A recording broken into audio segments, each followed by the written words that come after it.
여러분 안녕하십니까. 2024년 모집인 등록시험 대비 2월 실전 문제풀이 과정 시작해 보도록 하겠습니다. 자, 첫 번째 시간이고요. 1번부터 20번까지 한번 풀어보도록 하겠습니다. 자, 1번. 다음 중 생명보험 산업의 현황에 대한 설명으로 맞는 거. 자, 이 문제가 작년 하반기부터 유사한 문제가 자주 좀 출제가 되고 있는 문제죠. 1번. FY 2022년 회계연도 기준으로 2022년 기준 우리나라 수입 보험료 총액은 세계 10위 이내이다. 자, 10위. 보통 이제 우리가 8등에서 9등 정도 왔다 갔다 하고 있습니다. 그래서 세계 10위 이내 수준이다라고 했으니까 1번이 일단 맞는 지문이고요. 2번. 보험 밀도는 해당 국가의 GDP 대비 보험료 비율이다. 자, GDP 대비 보험료 비율이 바로 보험 침투율 의미하는 것이죠. 보험 밀도는 국민 1인이 평균적으로 지출하고 있는 보험료를 이야기를 하는 겁니다. 그래서 2번, 3번은 서로 바꿔서 출제가 되고 있죠. 자, 이 유사한 문제에 자주 출제가 되고 있다는 점 다시 한번 여러분 기억을 해 두시기 바랍니다. 2번 문제 보겠습니다. 다음 보기의 괄호 안에 들어갈 용어가 알맞게 연결된 것은 자, 몇 세 미만자가 보험 계약자가 되기 위해서는 친권자나 후견인의 땡땡이 필요하다. 자, 뭐 미성년자 이야기 하겠죠. 자, 만 몇 세입니까? 만 19세죠. 만 19세 미만자가 보험 계약자가 되기 위해서는 친권자의 동의가 필요합니다. 보증이 아닙니다. 동의가 필요하다라고 해야 맞는 표현이죠. 이 문제는 그렇게 자주 나왔던 문제는 아닌데 한 번쯤은 출제가 될 수 있는 문제라는 점에서 기억을 좀 해두시면 좋을 것 같습니다. 3번 문제 보겠습니다. 다음에서 보험 계약의 성립에 대한 설명으로 맞는 것 한번 찾아보도록 하겠습니다. 1번 보험 계약자의 청약 맞죠? 피보험자의 승낙이 아니라 보험회사의 승낙이죠. 1번은 틀렸고요.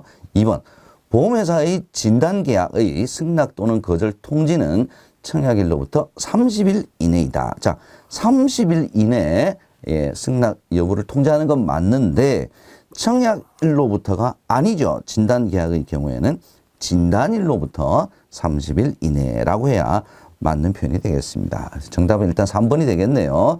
자, 일반 금융 소비자의 청약 철회 가능 기간은 보험증권을 받은 날로부터 15일이죠. 단 청약일로부터 30일을 초과할 수 없습니다. 3번이 정답입니다. 4번 보겠습니다. 다음 중 장애의 정의. 자, 이 장애의 정의는 2, 3년 전만 해도 굉장히 자주 출제가 되었던 부분이죠. 작년에는 조금 출제 비중이 낮았긴 했는데 다시 등장을 했습니다. 공부를 해 두셔야 될 부분이다라는 말씀이 되겠죠. 맞는 것 찾아보겠습니다. 1번 장애라 함은 상해 또는 질병에 대하여 치유된 후 신체에 남아있는 영구적인 기능 상실 상태를 말하는 것입니다. 여기까지 맞네요. 정신의 훼손 상태도 포함을 하죠. 신체뿐만 아니라 정신의 훼손 상태도 포함을 합니다. 포함하지 않는다 그랬으니까 틀렸고요. 2번 지문 보겠습니다. 질병과 부상의 주 증상과 합병 증상 및 이에 대한 치료를 받는 과정에서 일시적으로 나타나는 증상을 포함하지 않죠. 일시적으로 나타나는 것을 우리가 장애라고 볼 수는 없습니다. 그럼 정답은 일단 3번이 되겠네요. 치유된 후라 함은 상해 또는 질병에 대한 치료 효과를 기대할 수 없게 되고 또는 그 증상이 고정된 상태를 우리가 치유된 후라고 얘기를 합니다. 정답은 3번이 되겠습니다. 5번 문제 보겠습니다. 다음에서 계약 전 알릴 의무 위반을 이유로 보험회사가 계약을 해지할 수 있는 경우에 해당하는 것은 자, 이 문제는 굉장히 유사한 문제가 자주 출제가 됩니다. 해지할 수 있는 경우, 없는 경우 뭐 이렇게 해서 계속 시험 문제가 출제가 되고 있으니까 반드시 여러분께서 알아두셔야 될 내용입니다. 1번 회사가 계약 전 알릴 의무 위반 사실을 안 날로부터 1개월 이내일 때는 해지할 수 있죠. 1개월이 초과하게 되면 해지할 수 없습니다. 그래서 일단 해지할 수 있는 경우는 정답은 1번이 되겠고요. 2번 회사가 계약 당시에 계약 전 알릴 의무 위반 사실을 과실로 회사의 과실로 알지 못하면 해지할 수 없죠. 6번 보겠습니다. 다음 보기의 사례에 대한 설명으로 틀린 것은 자, 이 문제가 이제 새로운 유형이라고 봐집니다. 어떤 사례에 대한 내용을 보고 판단을 하는 거죠. 어떤 내용인지 한번 보죠. 보험계약자는 임의대로 보험수익자 변경, 가능하죠. 예, 임의대로 변경 가능합니다. 보험회사에 통보를 하였습니다. 자, 이 사례에 대한 내용 중에 틀린 지문 찾아보겠습니다. 1번, 계약 내용의 내용 변경, 예, 내용 변경에 해당하죠. 수익자 변경했으니까 내용 변경에 해당을 합니다. 보험회사는 계약을 해지할 수 있다. 자, 내용 변경에 해당한다고 해서 보험회사 계약을 모두 해지할 수 있는 것은 아니죠. 또한 보험 수익자의 변경은 보험계약자가 보험회사에 승낙 없이도 얼마든지 변경을 할 수가 있기 때문에 보험회사는 계약을 해지할 수는 없습니다. 일단 틀린 지문은 1번이 되겠고요. 2번, 보험 수익자의 변경은 보험회사의 승낙이 필요치 않으므로 쾌유하죠. 금방 제가 설명드렸죠. 3번, 보험금 지급 사유가 발생하기 전에 피보험자가 서면으로 그 대신 동의를 해야 한다. 자, 2번, 3번은 맞는 지문이 되겠습니다. 틀린 정답은 1번이 되겠네요. 7번 보겠습니다. 다음 중 생명보험회사의 손해배상 책임에 대한 설명으로 틀린 거. 자, 여기 뭐 정답이 거의 대부분 두 개입니다. 보험중개사의 책임 있는 사유로 손해가 발생했을 때 손해배상 책임을 지냐 안 지냐. 보험중개사는 독립적으로 영업활동을 하기 때문에 생명보험회사가 책임을 가지지는 않죠. 지지 않는다가 맞는 내용이 되겠습니다. 그 다음에 보험설계사의 개인적인 재물 손괴, 계약자에게 재물을 손괴했다 이런 거까지 손해배상 책임을 지지는 않습니다. 계약과 관련해서 발생한 손실 책임을 지는 거죠. 그래서 보통 이 손해배상 책임에 대한 정답은 이 두 가지가 주로 많이 출제가 된다는 점 제가 에 대해서 말씀을 드렸습니다. 일단 정답은 1번이 되겠고요. 2번, 3번 한번 보자. 보험회사는 보험금 지급 거절 및 지급 지연의 사유가 없음을 알고도 소를 제기하여 계약자에게 손해를 가한 경우 당연히 배상을 해야 되겠죠.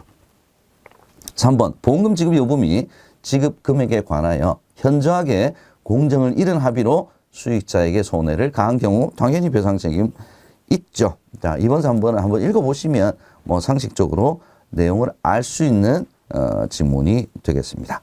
8번 보겠습니다. 다음 중 언더라이팅에 대한 설명으로 틀린 거 찾아보겠습니다. 1번, 피보험자의 위험을 선택하여 적절한 위험 집단으로 분류하고 이를 통해 보험료 및 가입 조건 등을 결정하는 과정이 바로 언더라이팅에 대한 정의에 가까운 설명이 되겠습니다. 맞는 내용이고요. 위험률 차익 관리를 통한 보험회사 경영 안정성 및 경쟁력 확보 목적으로 실시가 됩니다. 이게 바로 언더라이팅이죠. 여기서 키워드는 위험률 차익 관리죠. 3번, 직업별 위험에 대한 따른 심사 기준 적용을 하죠. 근데 엄격히 금지하고 있다라고 했으니까 언더라이팅에 대한 설명으로 틀린 것은 3번이 되겠습니다. 대표적으로 상해보험 보시게 되면 직업별 위험에 따라서 보험료 차등 적용하죠. 이게 다 심사 기준이 적용이 되고 있기 때문에 그렇습니다. 9번, 다음 중 보험설계사의 윤리에 대한 설명으로 틀린 것 찾아보겠습니다. 1번, 보험설계사는 고객과 직접 대면합니다. 그래서 생명보험의 효용을 설명하는 역할을 하고 있죠. 맞는 내용이네요. 2번, 고객들은 어렵고 복잡한 보험 약관보다 보험 설계사의 설명을 더 신뢰하는 것이 현실입니다. 얘도 맞는 내용이죠. 자주 나오는 지문이었죠. 그러면 3번 일단 틀렸겠네요. 어떤 내용이 틀렸는지 한번 살펴보겠습니다. 생명보험은 복지국가 실현에 필요한 건강보장, 소득보장, 노후보장, 3층 보장의 한 축을 담당하고 있다. 생명보험이 3층 보장의 한 축을 담당하고 있는 것은 맞습니다. 근데 이 3층 보장이 건강보장, 소득보장, 노후보장이냐? 이게 아니죠. 자, 3층 보장은 뭡니까? 국가가 보장하죠. 이게 사회보장이죠. 그 다음에 기업보장, 그리고 개인보장. 이게 바로 3층 보장이죠. 그 중에서 개인보장, 얘를 생명보험이 담당을 하고 있는 부분이다. 이렇게 보시면 되겠습니다. 10번 문제 보겠습니다. 다음에서 보험범죄신고센터를 설치하여 운영하는 기관에 해당하지 않는 거. 보험범죄신고센터를 설치하여 운영하는 기관은 어디인가? 이 문제 굉장히 시험 문제 출제가 나오죠. 바로 감독원과 보험회사입니다. 그래서 해당하지 않는 것은 예금 보험공사가 해당이 되겠습니다. 11번 문제 보겠습니다. 다음 중 보험설계사에 대한 설명으로 틀린 것 찾아보겠습니다. 1번, 보험설계사는 보험회사 등을 위하여 보험계약의 체결을 중개하는 자이다. 이건 맞죠. 보통은 오답 지문으로 대리하는 자이다. 이게 이제 많이 나오는데 1번은 일단 맞는 지문이 되겠고요. 2번 보험 설계사가 되고자 하는 자는 보험업법에 따라 금융위원회의 허가를 받아야 하며 현재는 생명보험협회가 금융위원회로부터 보험설계사 허가에 관한 업무를 위탁받아 수행하고 있다. 자, 금융위원회에 등록을 해야 되고요. 이 업무를 생명보험협회가 위탁을 받아서 수행하는 것은 맞는데, 자, 여기서 벌써 제가 키워드를 말씀을 드렸습니다. 허가가 아니죠, 허가. 예, 보험설계사가 되고자 하는 자가 허가를 받아야 되는 것은 아닙니다. 허가가 아니고 뭐였죠? 등록이었죠, 등록. 그죠? 금융위원회에 등록을 해야 되고, 이 등록에 대한 업무를 금융위원회가 생명보험협회에 위탁하여 수행을 하고 있습니다. 그래서 키워드가 틀렸기 때문에 일단 정답 2번이 되겠고요. 이 문제도 제가 신규로 보는 문제에 해당이 되는 그런 내용이 되겠습니다. 기억을 좀 해두시고요. 자, 3번.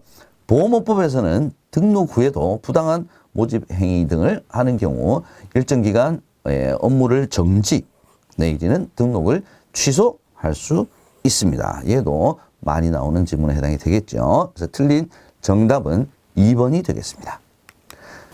12번 문제 보겠습니다. 다음에서 보험회사 및 교차모집 보험설계사의 금지 행위에 해당하는 것은, 자, 어떤 내용을 금지를 하고 있을까? 예, 뭐 도덕적으로 우리가 판단해 볼 수도 있는 내용이 되겠죠. 1번, 보험회사가 이미 딱 정해져 있는 수수료, 수당 외에 추가로 대가를 지급하기로 약속을 했다. 얘는 금지죠, 그죠? 예, 정해져 있는 거 이상으로 주겠다. 이거 다 금지 행위에 해당이 됩니다. 자, 2번, 3번은 어떤 내용인지 한번 보죠. 소속 보험설계사에게 특정 보험회사를 지정하지 않고 보험설계사가 선택을 하여 교차 모집을 하도록 하는 행위는 얘는 금지 행위에 해당하지 않죠. 예, 특정 보험회사를 지정해서 여기만 해. 이제 요게 이제 금지 행위에 해당이 되겠죠. 3번, 교차 모집 보험설계사를 소속 보험설계사보다 우대를 했다. 이건 금지 행위죠. 이제 우대하지 않는 행위이기 때문에 얘는 금지 행위에 해당되질 않습니다. 정답은 1번이 되겠습니다. 13번, 다음 중 통신수단을 이용한 모집 관련 준수사항에 대한 설명으로 틀린 것 찾아보겠습니다.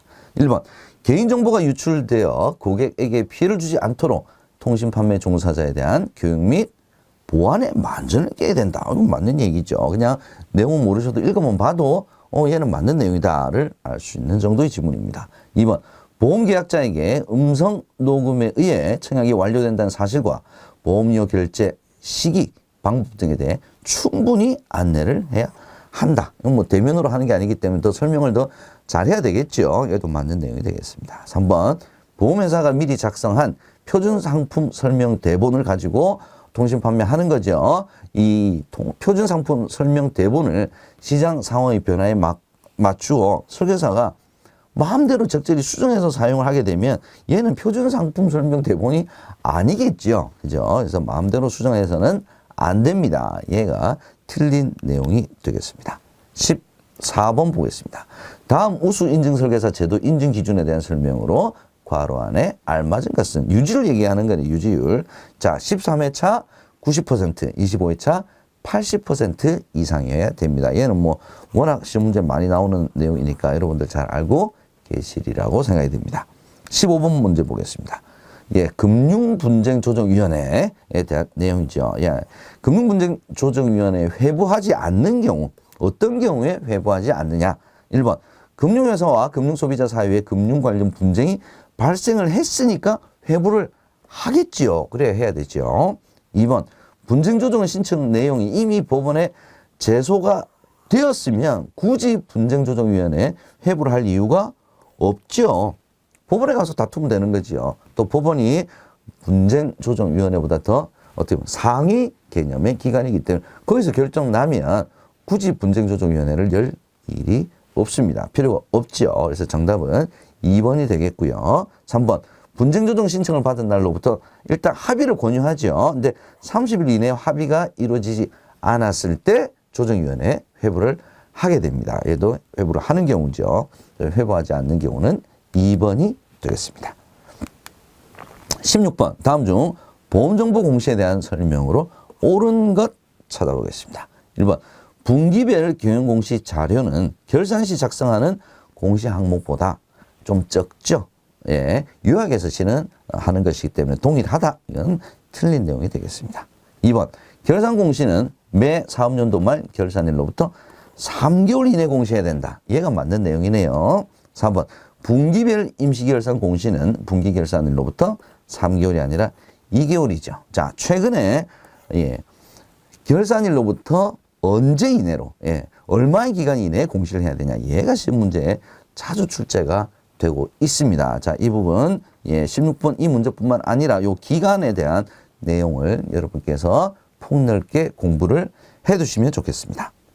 17번 보겠습니다. 다음에서 생명보험업계의 보험민원 감축 노력, 생명보험업계의 보험민원 감축 노력에 대한 설명으로 틀린 거. 자, 이 문제도 최근에 자주 출제가 되고 있는 내용입니다. 기억을 해두시고요. 1번, 상품 기획 단계에서부터 민원 소지나 불완전 판매 소지가 없는지 회사 스스로 판단하는 제도를 운영하고 있다. 맞는 내용이고요. 2번, 구체적인 입증 자료 없이 관련 법규 등이 허용하는 범위를 초과하는 민원도 수용해야 된다. 관련 법규 등이 허용하는 범위를 초과하는 민원을 수용을 하게 되면 선례가 남게 되겠죠. 그러면 계속 이런 과도한 민원이 계속 제기가 될 수 있기 때문에 관련 법규 등이 허용하는 범위 내에서 수용을 해야 되는 것이 맞습니다. 2번이 틀린 내용 정답이 되겠고요. 3번, 판매 채널에 의한 불안전 판매가 발생하지 않도록 각종 교육, 안내 실시해야 됩니다. 지속적으로 해야 되겠죠. 정답은 2번이 되겠습니다.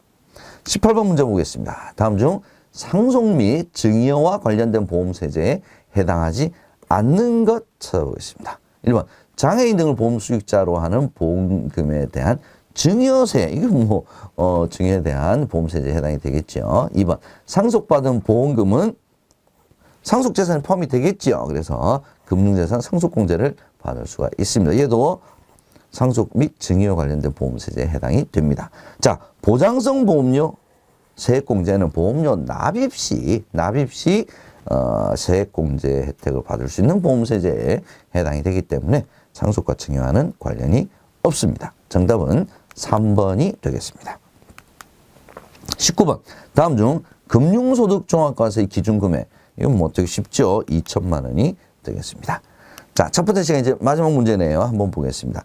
다음 보기의 보험 설계사의 세제 내용 가운데 맞는 것을 모두 고른 것은. 자, 이 문제도 굉장히 자주 출제가 되는 문제입니다. 자, 보기를 보면서 어떤 내용이 틀렸는지 한번 살펴보도록 하죠. 가, 보험 설계사의 소득은 기타 소득이 아니죠. 일단 사업소득이죠.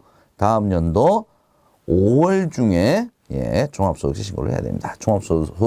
종합소득세 신고 기간이 그 다음 연도 5월 1일부터 5월 31일까지죠. 일단 가가 틀린 내용이고요. 간편장부 대상자가 받는 소득에 대하여는 이를 지급하는 원전징수 의무자가 해당 소득에 대하여 연말정산을 함으로써 납세 의무는 종결이 됩니다. 간편장부 대상자 알죠? 연말정산 사업소득 금액은 해당 과세기간에 지급한 사업소득 수익금액에 연말정산 사업소득의 소득률을 곱하여 계산한다. 자, 이 지문도 맞는 내용이 되겠습니다. 자, 그러면 가가 틀렸고요. 다가 맞는 지문에 해당이 되겠습니다. 정답은 3번이 되겠습니다. 자, 이렇게 해서 2월 실전 문제 풀이 과정 첫 번째 시간 여러분과 함께 했습니다. 저는 두 번째 시간에 다시 찾아뵙도록 하겠습니다. 여러분 고맙습니다.